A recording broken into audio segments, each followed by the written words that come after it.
Are you satisfied with your understanding of sustainability? If not, like me, imagine a journey together, a pluralistic one, with innovators, startup, academia, NGO, all together looking for solution to the greatest challenge of our time. I'm Samuele Tini, and this is the Sustainability Journey. Welcome to another episode. Today we are going again around the globe. Now we are going back to the British Islands, to the UK, and discuss with a leader in the sustainability and innovation. It's a real pleasure to have here James Bidwell. James, it's a pleasure to have you here at the Sustainability Journey podcast. And I'm delighted to be on this podcast. It's really exciting, and congratulations with starting a podcast to start with, and secondly, and maybe more importantly, having one with such an important title, because the sustainability journey is the journey that we are all on and we need to be on urgently. So I'm looking forward to our conversation. Thank you, James. I'm really excited. I'm looking forward to our conversation. You are a leader in innovation, and you are also advising businesses and government alike on how to integrate sustainability and, of course, innovation in this disruptive world. But before that, as you say, everybody had a journey, and in our sustainability journey, we want to know a bit more about James' sustainability journey, how you have become a leader and a change maker. Well, that's it could be quite a long story because, I'm getting older, but essentially my story is that I started out as a young guy who wanted to go into business, and I was in advertising and marketing and is in retail and tourism, and it was a great career. I became pretty successful. I was the marketing director of Selfridges. I was the CEO of Anthropology, which is a big retail business. I was the CEO of Visit London, which is London's tourism organization. And, and all that time, I had a slight concern that, dawning on me all that time was that there was a really big problem with the planet coming. And I was, in a tourism organization encouraging people to get on planes, and a retail organization trying to get people to buy more stuff. And I became increasingly uncomfortable with that, although I was, becoming also, ironically, increasingly successful. And about 8 years ago, I decided to chuck it all in and start again, and to focus really on building businesses that were positive for the planet.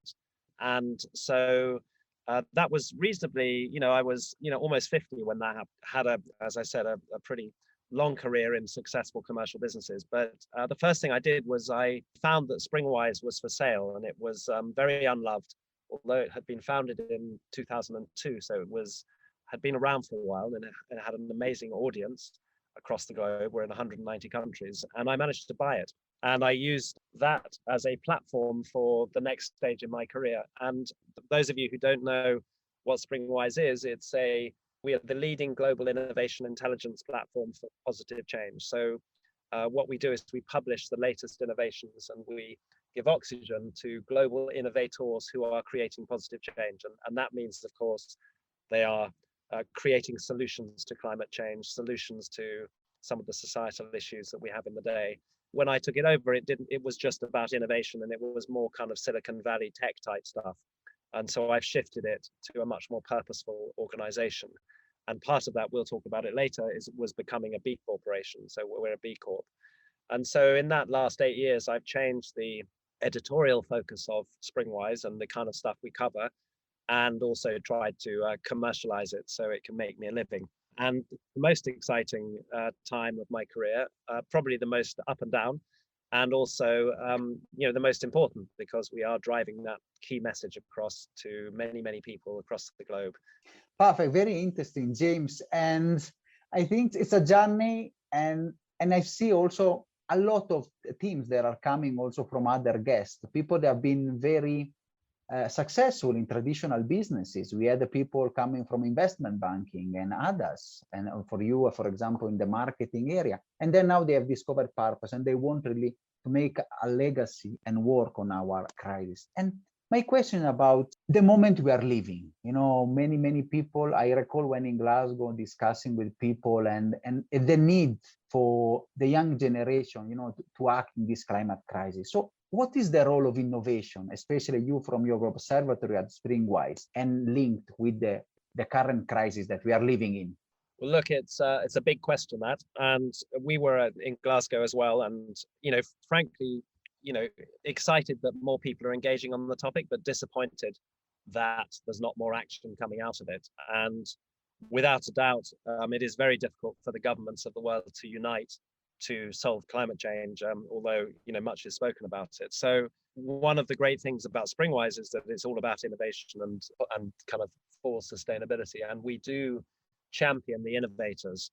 And what we've seen across the smart businesses we work with on our consultancy practice, which is called Reset, is that we call them enlightened leaders. So the enlightened leaders of today, which tend to be next generation thinkers, and some of them next generation in their age demographic as well, really understanding that in order to solve the problems, the business problems around climate crisis. So if you're in a big real estate company, you've got to get to net zero.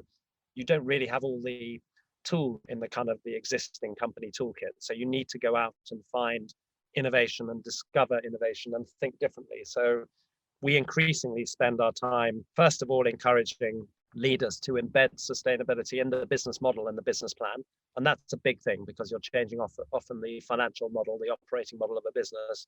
And secondly, to embed innovation into that operating model. And that means you need to be looking out all the time and discovering the new ways and the new approaches.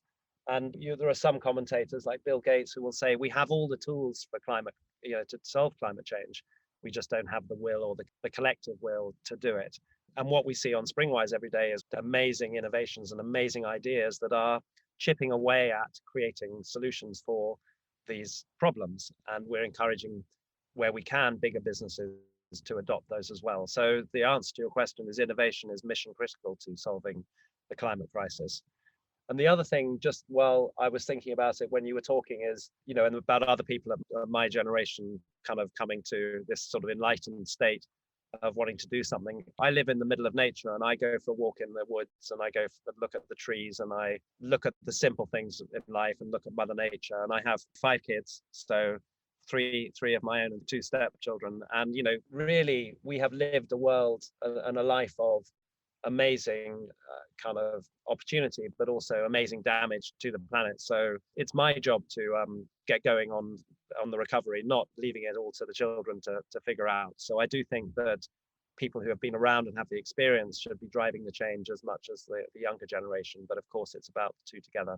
Thank you, James. I think you really touched the crucial points. So one side, that the innovation is really crucial for solving the climate crisis, but also our responsibility and the share that is our time to make and to leave this planet in a proper way to the next generation. And my question is really how we can do that, and especially how we can foster innovation. You said you are working also in the consultancy area with Reset, and also you wrote a book on innovation it's called Disrupt, the 100 Lessons in Business Innovation.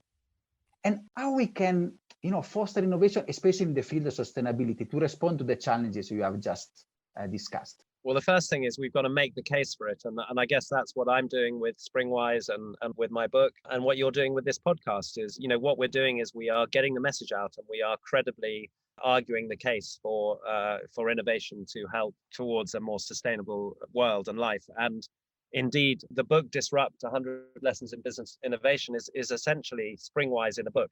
So there are 100 different articles in 10 chapters. Each of the chapters discusses a different area where I believe that we can make impact in order to we can innovate in order to make a better world. So we have everything from education to retail to travel. There's 10 chapters in all. And all of that is going towards, it was an Amazon bestseller. So I was fortunate that a few people bought it. And what we do every day is we, on Springwise, we are talking to about 70,000 people a day with our newsletter. We're talking to more people on our website, about 1 million every couple of months. So my job is really to spread the word and get people thinking and make it feel cool. And the good thing about innovation is that it's exciting, it's interesting, it's new. By definition, it's new. People like new things. So a new kind of seaweed packaging, which you can eat after you've eaten the sandwich, or all of that kind of stuff, is really interesting and can have at scale a huge impact on the world. So we need more people talking about it. So I'm about to travel to the Change Now event in summit in Paris in the middle of May.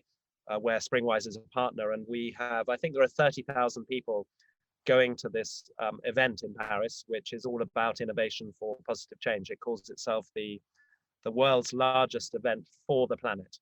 So it's for the planet, and it has the most extraordinary leaders talking. It has innovators innovating. It has a whole cultural program. Springwise is doing the daily briefing, and I'm doing a few panels. And so I do all that for free, I guess. You know, I'm not really being paid for that, although I guess it helps us build Springwise as a brand, and I can tell you a bit about our business model. But you know, that's what we need to be doing. We need to be getting out there and persuading people credibly that this is the right thing to do. Thank you, James. And actually, the curiosity now is raising, because I want to know a bit more. I'm sure also the people in the audience, they want to know a bit more about Springwise and some of the stories and the impact and the innovation that you have since you bought it, and all the work and the books that really have also touched you.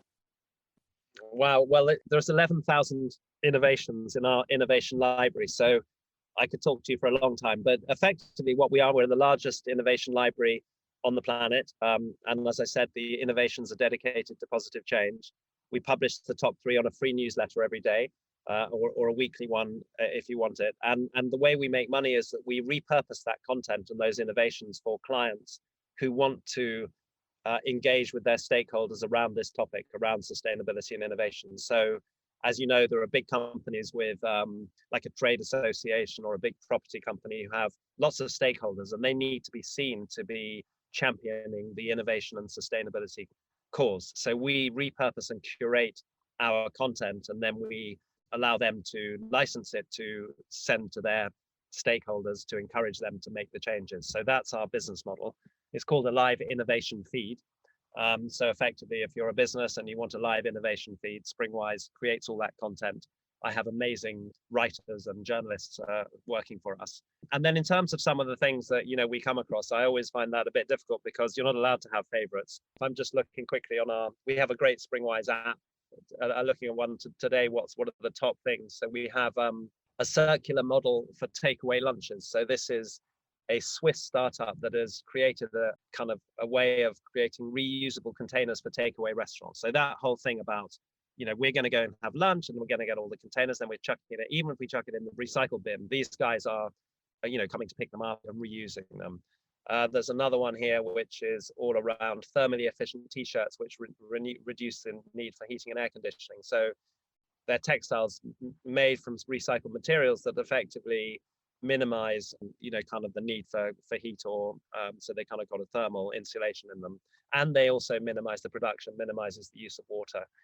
Other things we've done recently, we have fantastic reports on various kind of topics. So we have focused on SDGs, so you see all the innovations relating to an individual SDG, lots around the ocean, lots around food waste. And then what we'll do is we'll go in and spotlight on a country that's really innovating, and we'll do all the different innovations from Finland, for example, or from Korea, or from South Korea, that is, or from another country where there is a lot of innovation. So all that to say, you know, there's masses of really cool stuff. A couple of the other highlights, there's a company that has created a film that you put on an aeroplane, a jet, and it's modeled on a shark skin.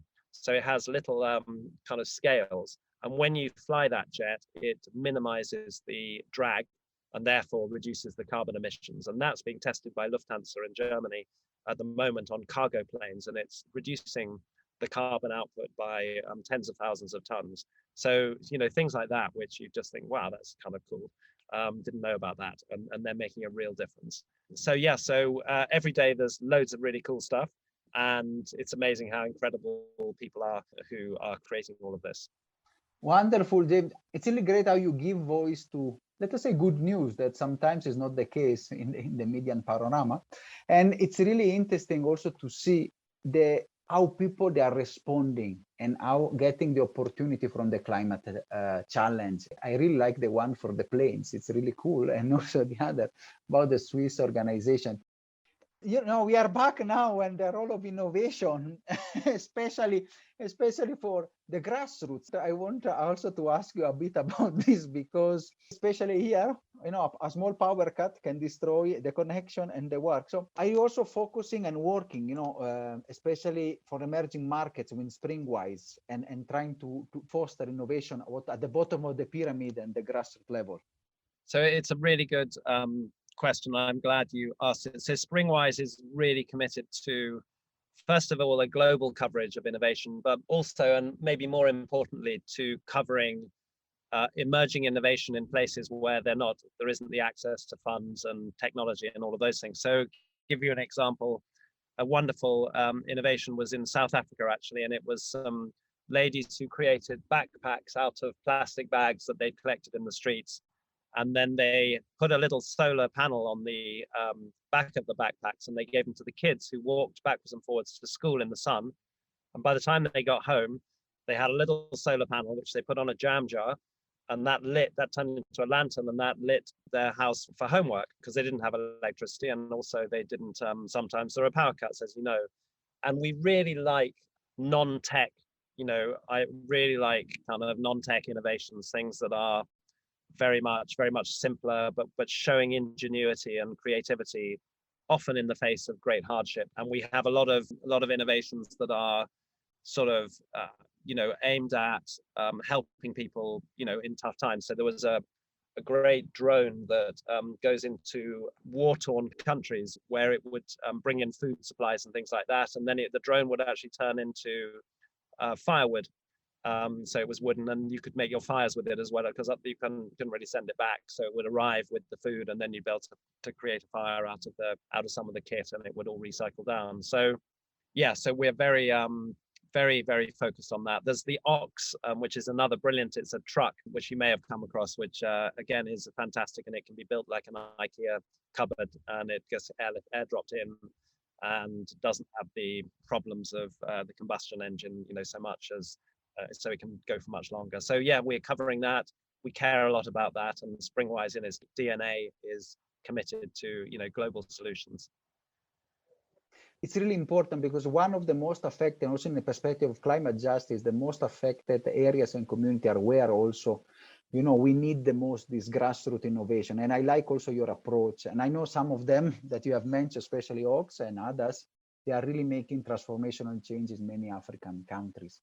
We are approaching the end, but you have mentioned something that really also struck my chord and my passions, because as you know, also in the podcast, we are also committed to give voice to the businesses that are really transformational and doing good. And the B Corp movement is at the forefront of this transformation. And Reset and Springwise are B Corps. What is the link, between B Corp, innovation, and how is benefiting also being part of the movement? The B Corp movement is a great topic, and thank you for championing it. As you know, it was created in the States quite a while ago, and I was one of the first kind of engaging with that in the UK. I went to the first ever meeting of B Corps, which was about 10 years ago, and I remember it in a tiny little bar, and it was all crammed, and no one knew what we were talking about. But I was there because I'd heard about it and thought it was fantastic. And fast forward, and now we have, as you say, Springwise is a B Corp, Reset is a B Corp, our strategy consultancy. And what it really does is it forces us and allows us to operate our business in a different way. So we're family owned. So Sophie, my wife, and I own our businesses. So that's already good, because you can have a much longer term view.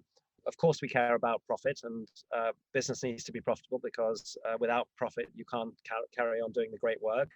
But the way we can also think about it is how we look after our various stakeholders, from our team and our employees to society more broadly, and also, of course, the environment. So we discuss all of those issues at the board, and that is a filter for us. So we will, when we're making big decisions, we'll consider all of those stakeholders. That in itself, and the kind of questionnaire and the accreditation process, which is tough to become a B Corp, as you know, that forces you to innovate, because it forces you to think about your energy, think about how you travel, think about how you might become carbon positive as an organization, all of those things.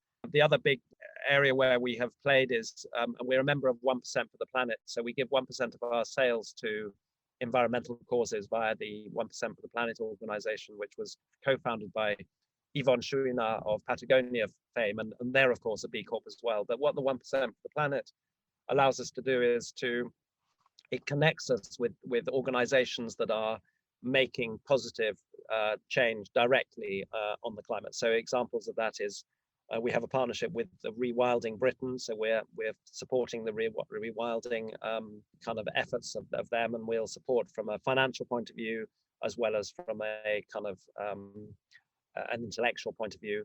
We've worked with the Wild Trout Trust in order to create habitat for wild trout in the Britain's rivers, which are sadly very polluted, many of them. And the idea is if you have a river where a trout will live happily and spawn, then it's less polluted. So we think about how to create those kind of habitats. And that also engages us with Mother Nature in a way that is very direct and we like a lot. Very interesting. I really like, also your passion, your engagement that shows also, as you said, the toughness of the B impact assessment is also a tool for innovation, how to think. And it's also coming in my research and the work. Many of the organizations are telling we are using it as a strategic tool to innovate and work. James, I think now you have elicited a lot of curiosity, I think, from our audience. I know people after the episode will jump also on Springwise and try to see some of these wonderful and others innovation you have mentioned to us, and they are really transforming lives. I want to ask you, as a final message that you want to leave to our audience, to the people that are listening to us all over the planet. The number one message is don't delay, do something now. I always think that there's something we can all do today to change and to kind of move in the right direction. And then secondly, of course, please do sign up to the Springwise newsletters. They're free. They're at www.springwise.com. We also have them, we put them out on Twitter and Instagram and LinkedIn. And being part of our community, you're part of a global community that is driving positive change through innovation. So if you're interested in that, it's a fantastic community to be part of. And it's amazing that you're doing this brilliant podcast and spreading the word. So really appreciate that. I think you're with me, and we're taking action. We're doing this. We're dedicating our lives, or part of our lives, to doing this, and that's the right thing to be doing. Thank you so much, James, and thank you for these kind words that are really encouraging. Also, the work we are doing here from this tiny spot on the African continent, try to spread the voice, as you said, and work. And I'm very glad to have people and sustainability leader like you to be here and share their view and their stories and their experiences. Thank you so much, James, for being here and discussing with us. It's my great pleasure, and thank you so much. And to all your audience, have a great day or evening wherever you are in the world, and keep positive and keep innovating. Are you satisfied after this wonderful episode? Let's continue together our sustainability journey.